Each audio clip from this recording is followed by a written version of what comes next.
বন্ধুরা আজকে আমি বানাবো ভেতর শাক। এখন বাজারে খুব পাওয়া যাচ্ছে ভেতর শাক। তো ভেতর শাকটা খাওয়াও খুব উপকার। এক একজন একরকম ভাবে ভেতর শাক তৈরি করে, আমি কিভাবে বানাবো সেটা তোমাদের সাথে শেয়ার করছি, তোমরা ভিডিওটা দেখতে থাকো। কড়াইতে তেল দিয়ে দিলাম, তেল দেওয়ার পর আমি এটা শুকনো লঙ্কা ফোড়ন দিয়ে দিলাম। দেখো এরপর আমি কি করব, দেখো এখানে আলু, বেগুন, শিম এগুলো কেটে ধুয়ে পরিষ্কার করে রেখেছি। এবার এগুলো তেলের মধ্যে দিয়ে দেবো। এই দেখো তেলের মধ্যে দিয়ে দিলাম, দিয়ে একটু নাড়াচাড়া করলাম।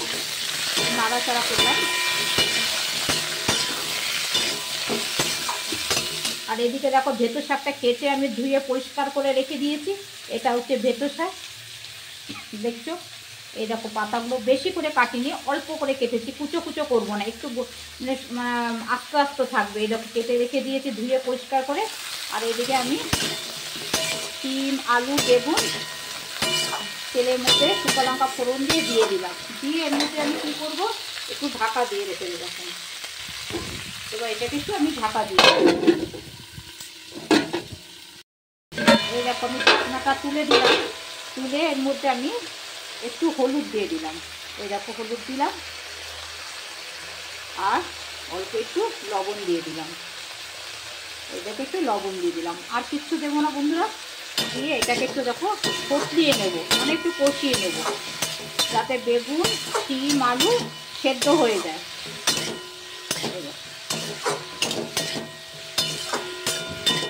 এক হাতে আমি ক্যামেরা আর এক হাতে আমি নাড়ছি তরকারি। এই দেখো দিয়ে এবার একটু ঢাকা দিয়ে রেখে দেবো। দিয়ে ঢাকা দিয়ে যখন তো কষানো হয়ে যাবে তখন আমি ভেতর শাকটা এর উপরে দিয়ে দেবো। ঢাকা দিয়ে দিলাম, এভাবে ঢাকাটা নামিয়ে নিলাম। আমার শিম, আলু, বেগুন দেখো কষানো হয়ে গেছে। বন্ধুরা জল দেওয়া চলবে না কিন্তু, বুঝতে পারলে? তুমি যখন লবণটা দেবে তখনই এটা নরম হয়ে যাবে, জল দেওয়া চলবে না। জল দিলে কিন্তু শাকটা খেতে ভালো লাগবে না। এবার আমি এর মধ্যে ভেতর শাকটা দিয়ে দেবো। দেখো একটু আমি ভেতর শাকটা দিয়ে দিলাম, দিয়ে নাড়াচাড়া করে ঢাকা দিয়ে রাখবো। এই দেখো ভেতর শাকটা আমি দিয়ে দিলাম, দিয়ে নাড়াচাড়া করে ঢাকা দিয়ে রাখবো। একটুকু জল দেবে না, বেগুনের আসে এই শাকের যে জলটা সেই জলেই হয়ে যাবে। খেয়ে দেখবে কত সুন্দর লাগবে খেতে। আমি তো এইভাবেই করি। এবার এটাকে আমি ঢাকা দিয়ে রাখলাম।